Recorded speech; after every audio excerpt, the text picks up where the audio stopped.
This episode of Movie House is sponsored by Velvet Generation. Velvet Generation is an all-new tabletop RPG about rock and revolution. The Star Children came to Earth in search of the home planet of rock and roll, but they were too late. By the time they got here, rock had been outlawed by the fascist Ministry of Music, so they started a revolution that would change the world forever. Velvet Generation is live on Kickstarter now through July 11th. Back it today.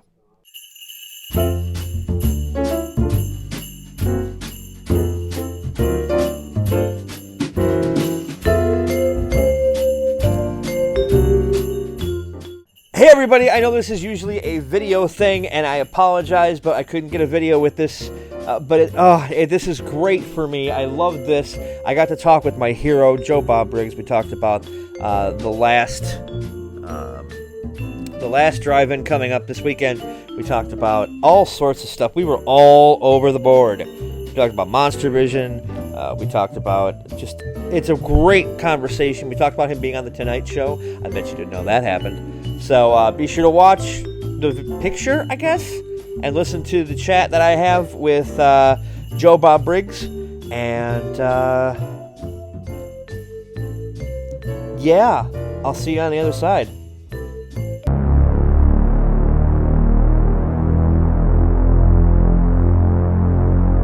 All right, everybody, I'm here with my hero and yours, Joe Bob Briggs. Thank you so much for being on. I am happy to do this. Okay, let's get right down Plus, to we're it. plugging a thing. Yes, we are plugging a thing, and we'll get to that thing in a little bit, but I got some stuff I want to cover first that leads to the thing. Who were they trying to kid with those Texas Instruments in Damnation Alley? Oh, my God. You don't mean Texas Instruments, the company. Like they were using calculators as navigational tools. Oh, I gotcha. Okay. Oh, well, I guess you're not supposed to show the face of the device, and they screwed up. Poor George Papard. And I can only imagine when they weren't shooting that Jackie Earle Haley was writing 80085 in there just to see if it would take him to boobs. Yeah. One thing that mistakes, continuity mistakes and things in movies, it's like IMDb has shown us that there's so many millions of them that we ought to just stop talking about them. Probably, yeah. It's like just ignore them and they'll probably go away. Maybe. Yeah, I mean, in the days before you could freeze frame an image, it didn't matter. You would never pick it up. And so we go back into these old movies, and now we can freeze frame them. Now we can pick out every single thing that's out of place, and you would know that because you made movies, right? Oh yes, I go back and watch my stuff, and I'm just like, this is not. No, I totally screwed up there. Now you hosted Monster Vision from, was it 96 to 2000, and before that you did the drive-in theater from. Well, it was you. Yeah, you guest hosted for a while from like 86, and then you became the permanent host till about 96. I don't even know. I mean, it was the way that thing at the movie channel was. They invited me to be a guest host, and then they just invited me back every month to do another guest host month and another guest host month, and then come back and do now come back and do 3 months. Now come back and do 6 months. I think I was a guest host for the whole 11 years. I don't think we ever had a contract. So, but you did convince them to move shooting down to Texas instead of New York. Well, that's true. Well, what happened? They originally had 4 hosts. They had Robert Osborne was there doing old Hollywood movies. And they had a critic doing sort of romantic comedy type stuff, and over time they got rid of the other hosts, and I was the only host left, just doing my late night weekend stuff. And we were in the big Dumont Studios in Spanish Harlem, and from the old Dumont network from the 50s. And my little set was just over in one corner of this big soundstage, and I just said, this is really stupid to be spending all this money. I can just do this in Texas at the public TV station. We really don't have to do this. And so I moved the operation to Texas, and then when TNT took over the show, we just stayed in the same place, same sets, same everything. Well, that's awesome. Now, when you first started hearing rumblings of people wanting you on Shudder, what were your initial thoughts? Well, my initial thoughts were, it's just like the past 17 guys who have come to me one every year saying, do you want to do a show? And then, then you never hear from them again. I didn't think anything would ever come of this because TV, for the most part, doesn't repeat itself. TV doesn't like history. TV likes new, Now, that may be changing a little bit in the streaming era, Right. But I didn't really think much would come of it. And then when they finally said that they wanted to do something, I said, well, let's just do a one shot, because I think, actually what they said was they wanted to completely do the same show as Monster Vision, Right. with all those same elements, with the rants and the drive-in totals and the intense commentary on the movie and the mail girl and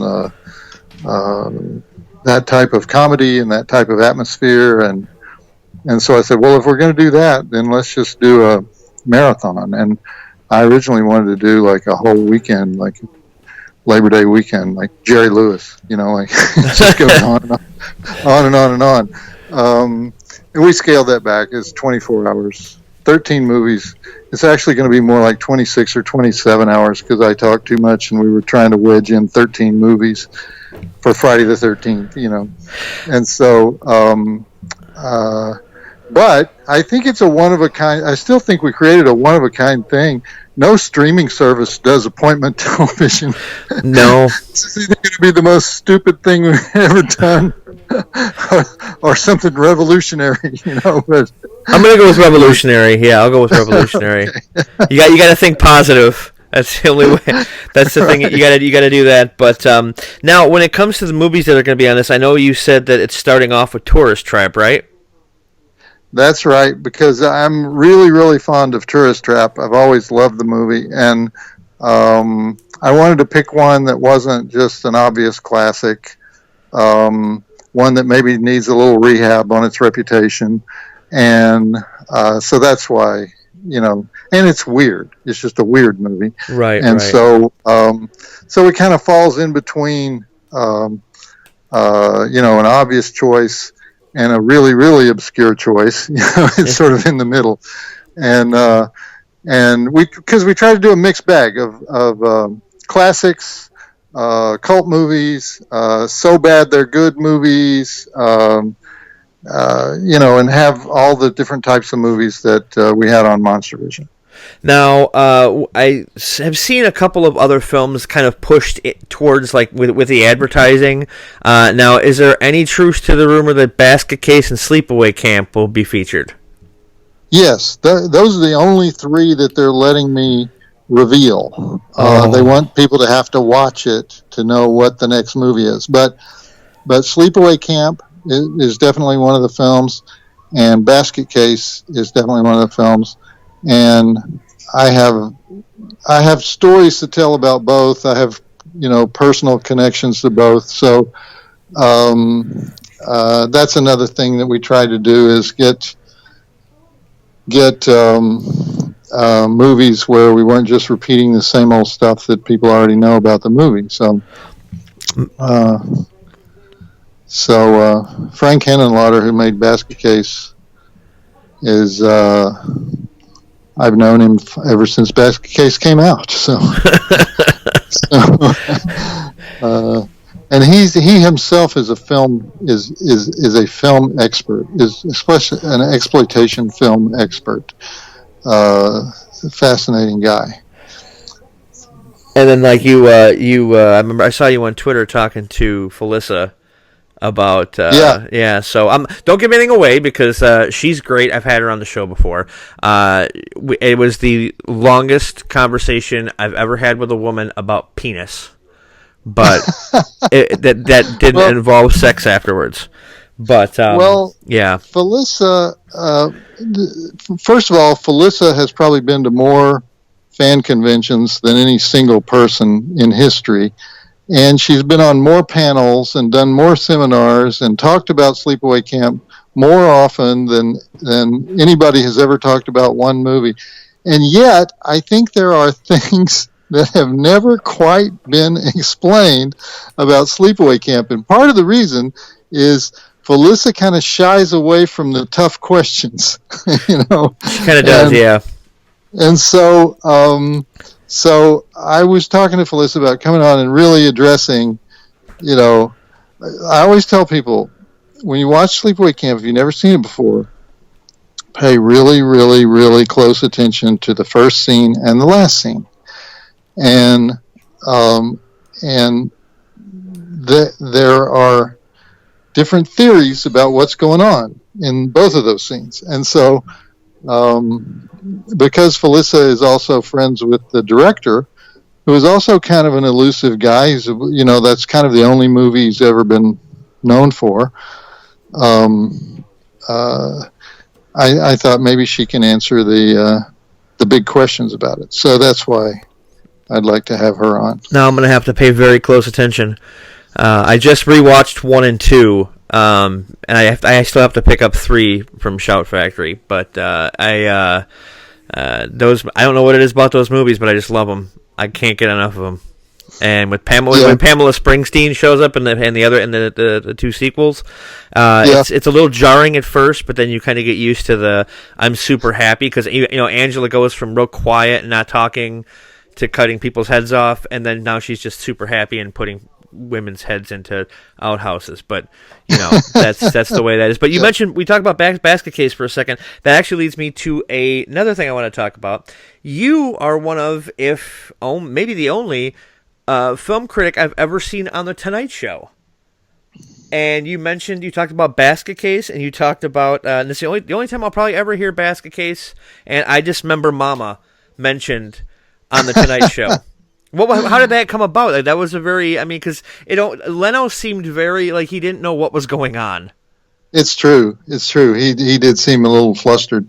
I think, as I recall, that was just kind of a fluke thing. I had a book coming. I had a book coming out, and whoever was the publicist for the book set it up. Set up a Tonight Show appearance. So I was actually terrified to go on the Tonight Show. Normally I don't have butterflies about anything. I did about the Tonight Show. Boy, they didn't make it any easier either. They were from the time you go in the building, it's like, it's the Tonight Show. It's like everybody is like aware that they work for the most important show, and so you're like, they kind of put you on edge. I can imagine. But no, that was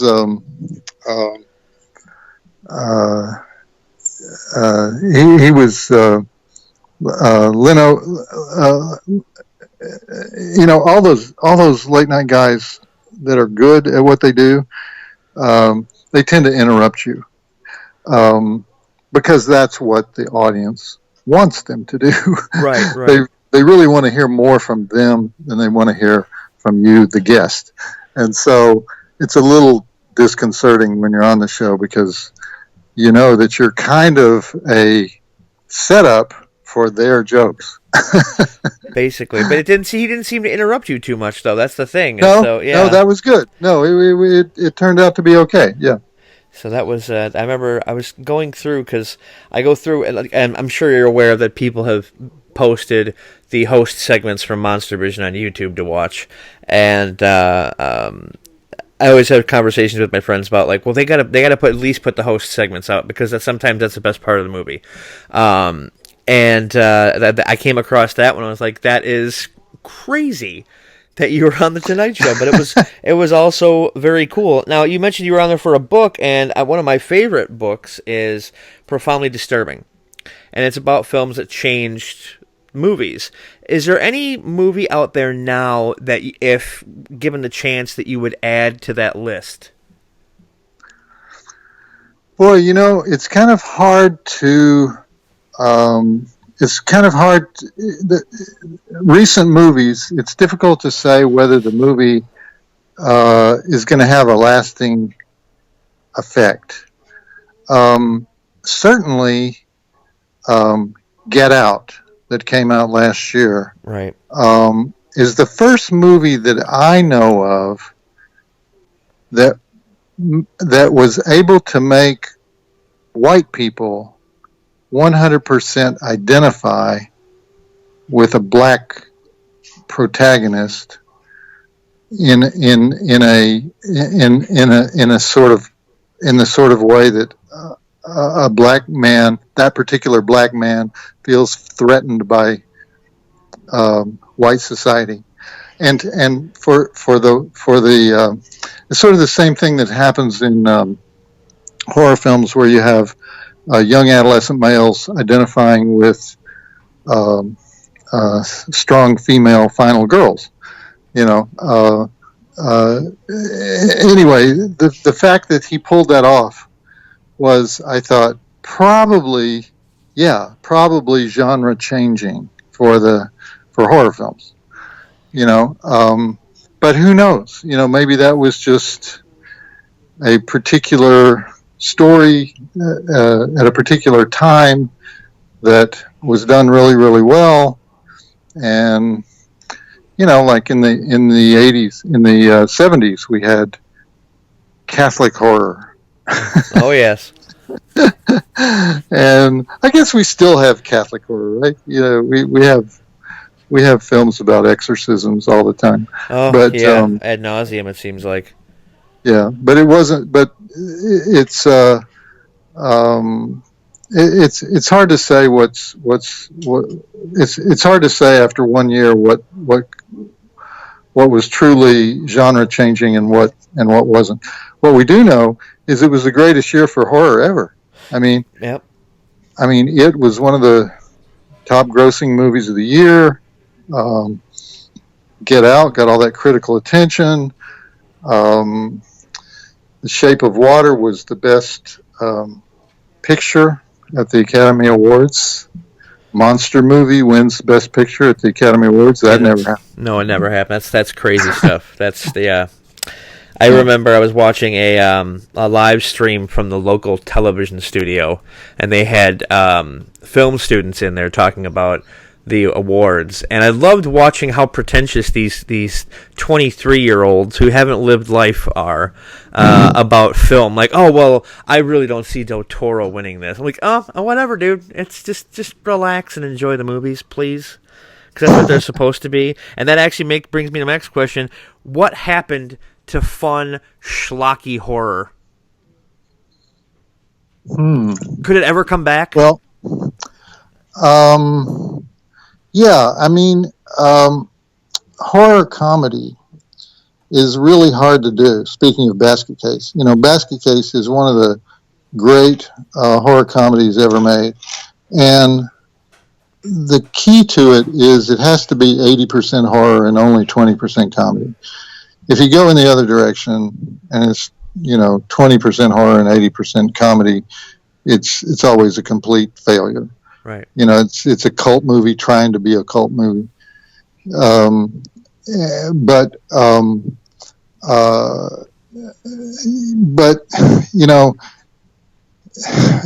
this we could go in two ways now. I'm sure that every studio executive took note of the $350 million or whatever it was that Stephen King's It made last year. Yeah. And I'm sure that because of that, there were a lot of calls for horror writers And that could go in two ways. It could go, we could end up with a lot of really expensive crap, or some indie guys that have been carrying the same script around Hollywood for 15 years but can't get it made because it's too weird, finally get their unique project made.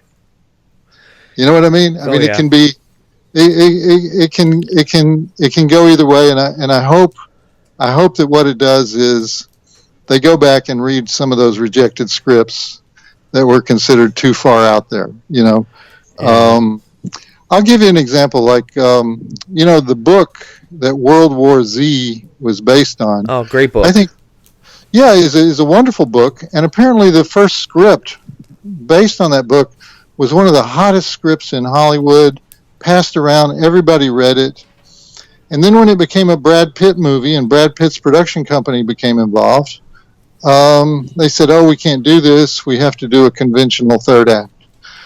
And so the whole thing was redone, rewritten, you know, and it just became, I think the movie is boring. I mean, is a lot of big budget, nothing, you know. And they had the script, they had the project, they had it ready to go, and they got scared and were afraid it wasn't going to be commercial. And so, you know, that's always the danger when you're dealing with those kinds of dollars. Is you know, as long as it's a $5 million or under picture, you know, then the director can kind of do what he wants. Right. As soon as it becomes even a $20 million picture, all of a sudden, you know, it's like, no. You know, you got to have a cute girl and a dog. Well, that's the Blumhouse model now, and nothing I think is over $7 million.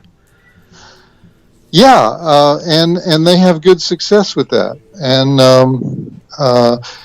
And if you go down to like 3 million or 2 million, I think we could have even more interesting things. I actually think there's a reverse, an inverse relationship between the size of the budget and artistic expression in the horror field. So. Oh, for sure. I mean, it's that, especially if you go back to the original Chainsaw.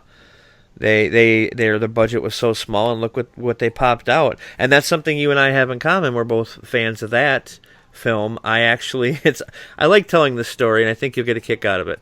The first time I ever saw Texas Chainsaw Massacre, I was 7 years old. Wow. Yeah, and my father passed out in his chair because it was my day with him, and he had golf on, and I didn't want to watch golf because nobody actually cares about Lee Trevino. And there was a tape in the VCR. Yes, kids, they're called VHS tapes. And there was nothing on the label, and it was a rental. So I pushed it in, and you know, with old VHS tapes, they start up right wherever they left off. And the first thing I see is Leatherface putting her on the hook. Oh wow! I don't Pam even. on the hook, yeah, I don't even get a build up to it. I just get him running in there and her screaming, and I didn't cry. I just kind of stared at it, and like it's one of those movies that has stuck with me, and I'm such a huge fan of that one and Romero's Dawn of the Dead are just two of my favorite horror films ever. Really, more so than Night of the Living Dead. Huh? Yeah, I think it was I don't know, I like Night of the Living Dead, but something about Dawn was more, I don't know. I think, you know what it was? I think it was Ken Foree kind of sold me on it. That his performance I thought was great. And I regret never getting to meet George. I missed him at a convention in Chicago one year, and then all of a sudden it's like, yeah, that's not cool at all. But yeah, we lost George and Toby the same year. That was not cool. It's just so bad. I don't know. I feel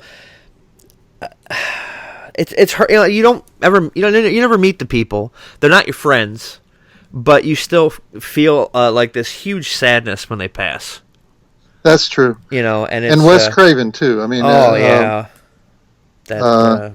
Wes Craven wasn't actually none of the horror directors as a class are not social beings. No, they're not.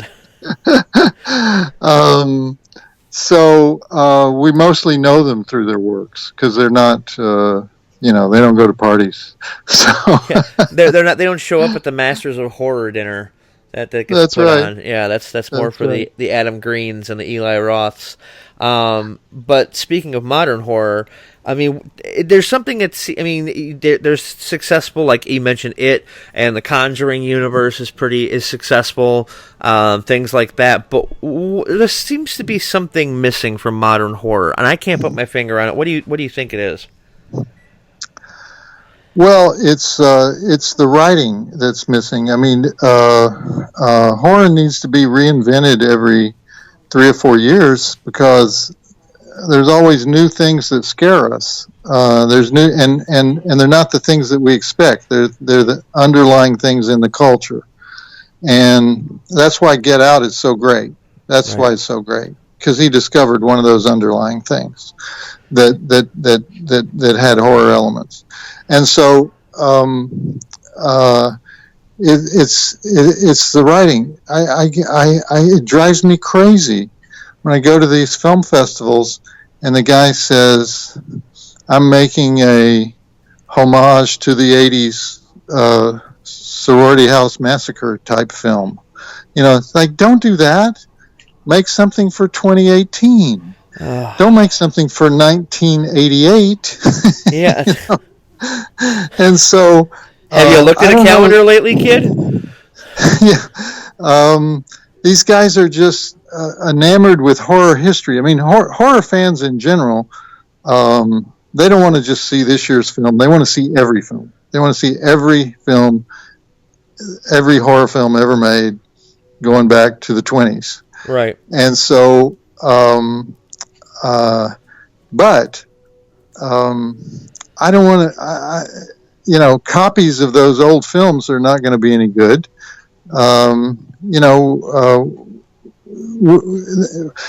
We would be better off if they spent all their days reading horror novels to find the next one that can be made into a film, because it's story value that's hard to find.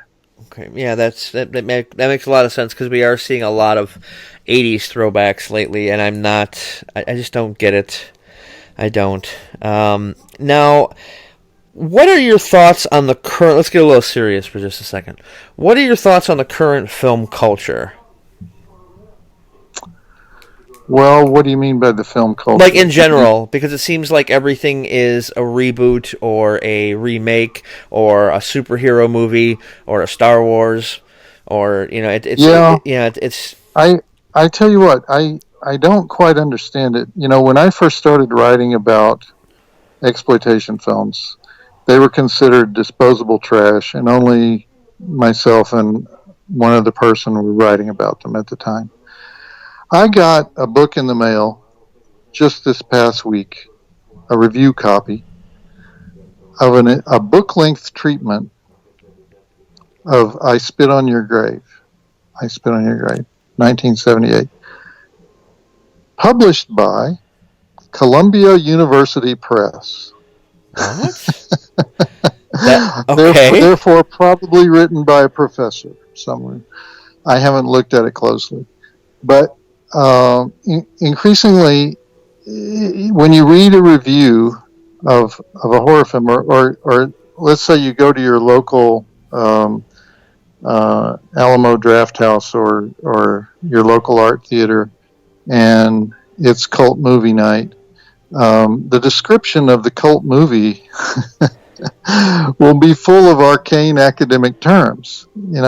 So what we have is a period now where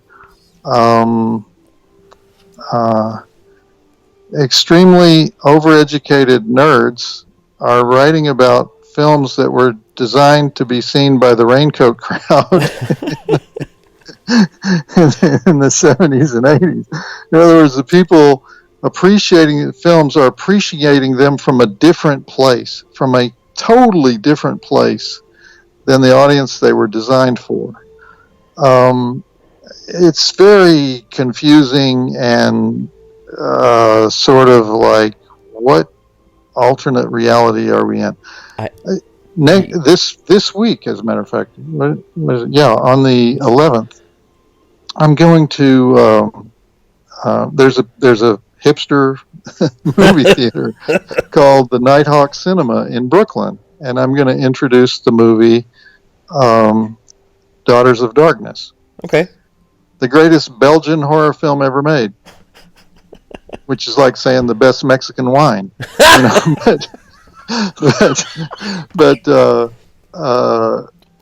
But it's like, do they want me to talk about Basket Case? No, they want me to talk about the Belgian film. And I can talk about the Belgian film, but the reason they like it so much is it's one of those films where when people talk about it, they don't use any normal English language. Yeah. They suddenly say it was mesmerizing, Joe Bob. it was a surreal experience. It was a psycho fever dream. It was, you know what I mean? It's like, why are you talking about it like? What do you mean surreal? You mean like Salvador Dali? Are there skulls in it? What are you seeing? If you were mesmerized, were you really paying attention? Did you fall asleep? It's like well, we just, what it's does like that you mean? you just watched a 2-hour Jackson Pollock painting. What are you expecting? Yeah, exactly. Oh, boy. And so, we have this world where the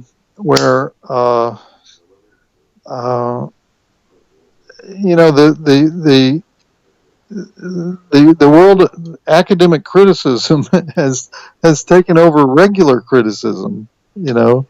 I always try to whenever I write reviews, I always try to use the simplest word. If you find me using a complex word, I've gone through 15 other words, and I need that specificity of that word. You know what I mean? Yeah. It's like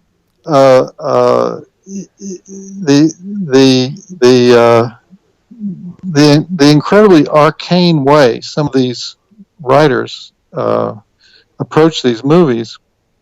I think, to me, it's a turnoff. It's a turnoff. It doesn't lead to emotional appreciation of the film. No, it doesn't. And you mentioned I Spit on Your Grave. I actually have a question for you about that. When that came, Okay. that film, you were one of the sole voices defending that film when it came out, when all the other critics were like crucifying it. Did you ever get any blowback for that? Oh yeah, I mean that was just one of many films I got blowback about. but when they finally released the DVD of the film in the early part of this century, Mayor Zarki, the director, called me up and he said, "Are you Joe Bob Briggs?" I said, "Yeah." "Are you the guy that did the review? Did you do a review of I Spit on Your Grave?" "Yeah." "Would you be willing to do a commentary track for the DVD?" And I said, "Well, sure." And he says, "Because you're the only person who ever wrote a positive review of the movie." and so, Roger Ebert actually called for censorship of the movie. He thought it was actually dangerous. And he claims to have been in a theater where guys were cheering on the rapist. I don't think that's true. I cannot imagine that happening. If he was in a theater where there's nervous laughter or where there's a scene so goofy that you're cheering the goofiness of the scene, that's one thing. But he was claiming that it actually encourages rape. Yeah, that's a little weird. I don't. Yeah. Yeah, no. And I remember when I first saw that movie, that and Last House on the Left really messed with me hard. Especially Last House on the Left, the sequence Yeah, when with the hammer and the teeth, that really kind yeah. of, oh. But I gotta go buy the Arrow 3 disc release now because I gotta have it. Yeah, I wouldn't consider either of those movies fun No. or enjoyable. But and I really don't. I think Last House on the Left would have disappeared if it hadn't been made by Wes Craven. Um, you know, it would not have survived as a cult movie. And Wes Craven knew that, and he changed his technique uh, to be less realistic in the movies he made after that. But nevertheless, uh, I don't believe we should have golden ages and things. I think we should move on to the next thing, and we should move on to the next scary movie genre. Um, we should not keep going back over these. And that's the problem with remakes and reimaginings. And I mean, the Halloween. There's 3 writers on that new Halloween. Right. Really? Yeah. That already says trouble to me. you know? And one of them's a comedy guy, which is even, Yeah. you know, but I mean, and remember when movies were, and this makes us sound like, get off my lawn and all that kind of stuff. But remember when movies were written by one person, Yeah. you know. Yeah. But that actually brings me to my next question. Is it seems like everybody has a voice now when they blog, and they can talk about movies ad nauseum and say whatever they want. Does that kind of I'm trying to think of the right word to use here. Does that kind of make film criticism lose its prestige? Would you say? Um, Not really, because most bloggers don't really have the writing technique to attract much of an audience. It's still the critics that are most trenchant and expressive that that can develop an audience. Now they may start as bloggers, Right. but it's most people when they think about blogging, they think it's just pouring out whatever comes off the top of your head. Whereas most critics, real critics, have more craft than that, and work on the language of a piece. So I I don't think bloggers replace critics. There have never been that many good film critics. I mean, there's always just a handful. There are many reviewers, because many people think it's a fun job just to watch movies and review them. It's there are very few thoughtful critics, but there've never been that many thoughtful critics. Right. Um, so Now, you know, yeah. Do you think though, like with podcasts and YouTube, and I'm fully understand the irony in this, but do you think with podcasts and YouTube and stuff, are they I mean, what do you think the status is of print critics? Do you think that they're kind of going to have to switch over at some point, or?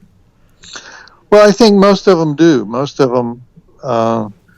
print critics have some other medium that they express themselves in, and so yeah, it all kind of blends together. I mean, the internet in general is white noise, Yeah. and occasionally somebody breaks through the white noise, and it's usually because they have a distinctive voice told in an elegant, and they can speak in an elegant way. It may be, and when I say elegant, I don't mean high class. I just mean with their own voice, you know. Right. And so, and what's great about the internet is it's like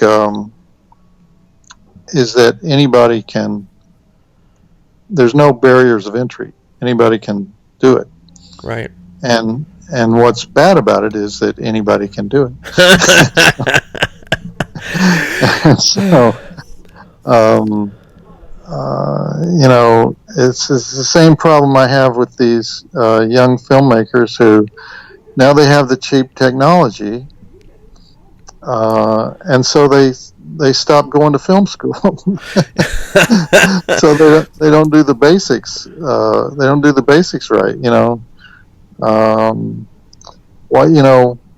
why are there dirty socks in the corner of this scene? You know, oh, we had to shoot in my apartment, Joe Bob. And you know, just because you shot in your apartment doesn't mean you don't have to art direct the scene. Yeah, get somebody to put up, you know, clean up your apartment if you're going to be shooting in there. I mean, come on, did you not do laundry? You still have to dress the set. It Exactly. doesn't matter. Exactly. You know? Exactly. And I'm not good at that. That's why I quit. I'd rather not do it than do it poorly. Yeah. You know, that's And so, or you know, why did you use so many non-actors? You know, that's what I could afford. And well, we didn't have the money for actors. And I said, is there a junior college in your little town? Does it have a drama department? There are actors moving amongst you. You merely have to find them. You know? Yeah, actors were always the least of my worries. It was like crew and stuff like that. That's what so, and yeah, it's always been a weird thing. Why can't I understand what he's saying? Do you not have a microphone? Because I was running sound, you know, while I was. Because you didn't have a sound guy. Well, we couldn't afford a sound guy. You couldn't hire somebody to hold a pole? Yeah, really. Oh, yeah, man. It's yeah. And that's and you mentioned doing everything, you know, cheap and everything. Like the filming on the iPhone now is a big thing. Like the Steven Soderbergh movie just came out on Blu-ray, Unsane. And of course I have a copy to watch, but I kind of think when it comes to somebody like him shooting a film on the iPhone, it's not like Sean Baker doing it with Tangerine. Unsane is more. It seems like he's almost just trying to be gimmicky. Yeah, I mean, I don't get that excited about watching somebody's iPhone film, so I'm not sure what they're trying to prove with that, because, I mean, one of the things that you can still do with cheap technology is you can use a lot of different lenses, and you can use a lot of devices that move the camera in interesting ways other than holding it in your hand. And so why not use the toolkit as opposed to shooting a film with an iPhone? I mean, I have to assume it's some kind of like found footage film or something like that. No, it's not actually. It's about a woman who her stalker and all this other kind of. Like I said, I haven't watched it yet, but I'm more interested in. This is how weird things are now. I'm more interested in rewatching Pacific Rim Uprising than I am watching an original film by Steve. I don't know what's going on with me. Did you ever think about having like your own podcast or something? Because that's something I know you controlled Monster Vision, like script wise and all that kind of stuff, and that was you know, your thing. But did you ever think of like having another show like that, like a podcast? Like a podcast? Yeah. You know, I'm not that familiar with the podcast world, and I don't really listen to podcasts myself, so I'm not sure that I would be good at it. I have had people approach me and say, "You want to do a podcast?" and I'm not savvy about how you build the audience and how often you should do it, and how someone like you would have a built-in audience, though. You know, that I think, though, that's the thing. Yeah. You'd have definitely have a built-in audience. I mean, what I tend to do with TV is I tightly script it, and then I depart from it when I feel like it in the moment. But I can always go back to the tightly scripted version. Right. Well, that's very time consuming. Very time consuming. I mean, it's like those shows that I did, they were 90% writing and 10% performance. All the work was the pre-production. So so to do I used to be a guest DJ once a year when the guy would go out of town at the classic rock station in San Francisco. And so 4 hours, morning drive, 4 hours, 6 to 10, 5 days. Okay. So I would start at 6 a.m. By 8:30 a.m. of the first day, I'm out of material. I'm going to have to start repeating myself. It's like, I have so much respect for those radio guys because, it's like, I don't understand how you can just talk and make it cohesive and entertaining and continually, engaging. And you got to have a talent for that. You got to be really good at that. I'm more, intensive preparation. So, And there's nothing wrong with that. Now I know on Monster Vision, it's known that you would scare your guests by saying that you don't do a second take. You only do one take. yeah, Now, we never did second takes. Is there ever a time when you actually had to do a second take, like you were forced to? Yeah, we occasionally. I mean, there was a scream queen named I don't know. Are you familiar with your '80s scream queens? Was it Linnea Quigley? She's a little bit of an obscure one. No, Monique Gabrielle. I don't know that one. Movie with Monique Gabrielle. We had to stop shooting because she didn't wear any underwear and her skirt was really, really short, and we were seeing all of Monique. And when we told her, she was not that embarrassed by it. Oh, jeez. She was okay with it. But we said, no. You gotta either put something else on or keep your legs tightly crossed. Occasionally we would have something like that, but for the most part, I like to leave the mistakes in and give it a live feel. That's awesome. Yeah, I always loved how you were able to deliver the stuff so fast too, and you always made it feel like you have forgotten more about movies than I'll ever know. No, not true. When I go to the convention, sometimes they'll introduce me as the expert. He's an expert on this. He's an expert on that, and inevitably, I'll miss the first three questions that people ask me. It's like, I don't know. I never heard of that. You're just good at research. Yeah. No, the real experts are the guys who never leave their apartment.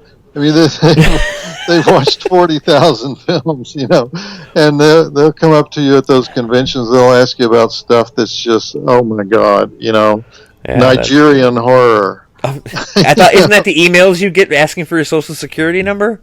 I thought that was Nigerian horror.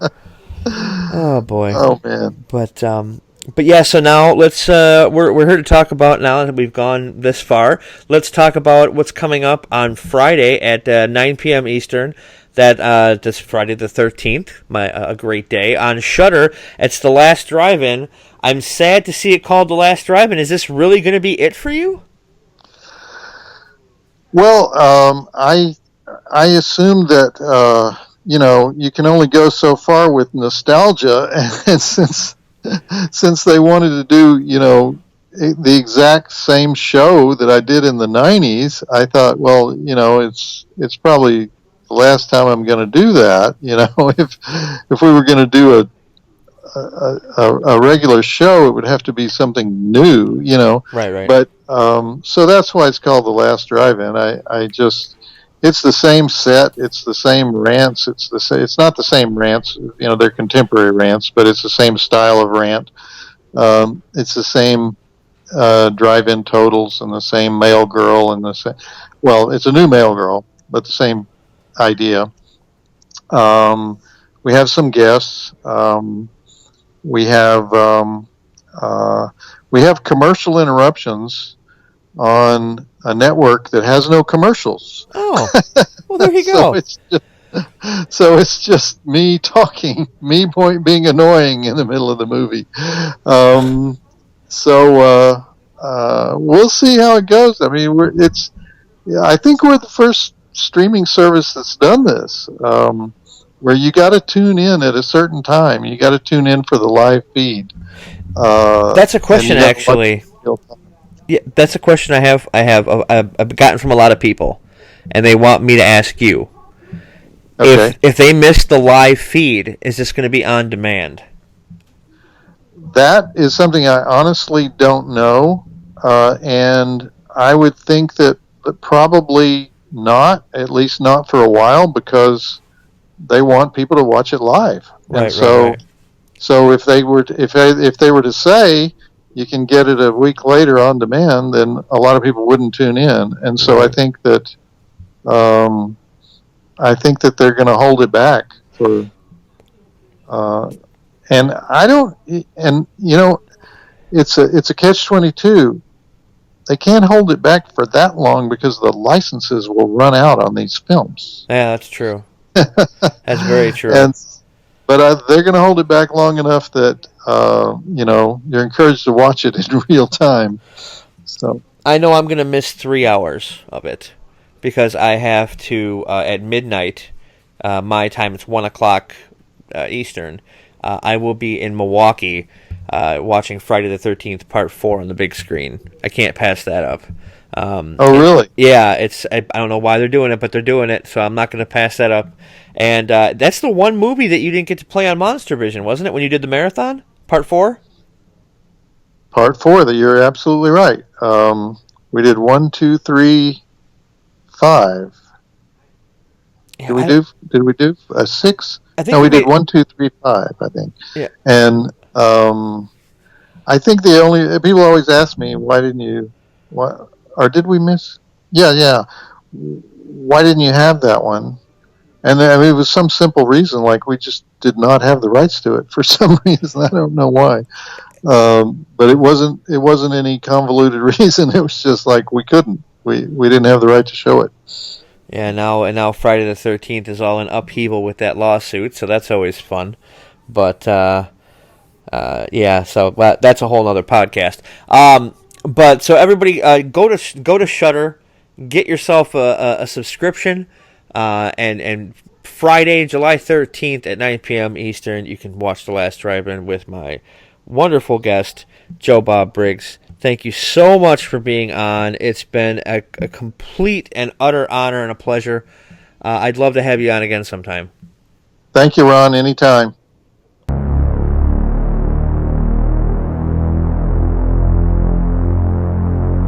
So that was a fun chat, I think. I think we had a good time there. Got to find out all sorts of cool stuff. I'm looking forward to this weekend, the marathon over at Shudder. Don't forget to check out the new website, ronsmoviehouse.com, and we have a Patreon, patreon.com/ronperty, and all sorts of other cool stuff. Twitter and Instagram are at realronperty. I love having to tell people these things when the links are in the description. Yeah, so be sure to head over there, and don't forget to check out Shudder.com. They are a great streaming service for fans of horror, and the marathon this weekend with Joe Bob is going to be amazing. Yeah, so thanks for listening, everybody. If you made it this far, you're great, and we'll see you on Sunday. So it's going to kind of be in the middle of at the tail end of the the marathon. I'll see you then with a proper episode of Movie House where I'll be talking about The First Purge. Did it make me want to purge? You'll have to tune in and find out. We'll see you next time, everybody. Bye-bye.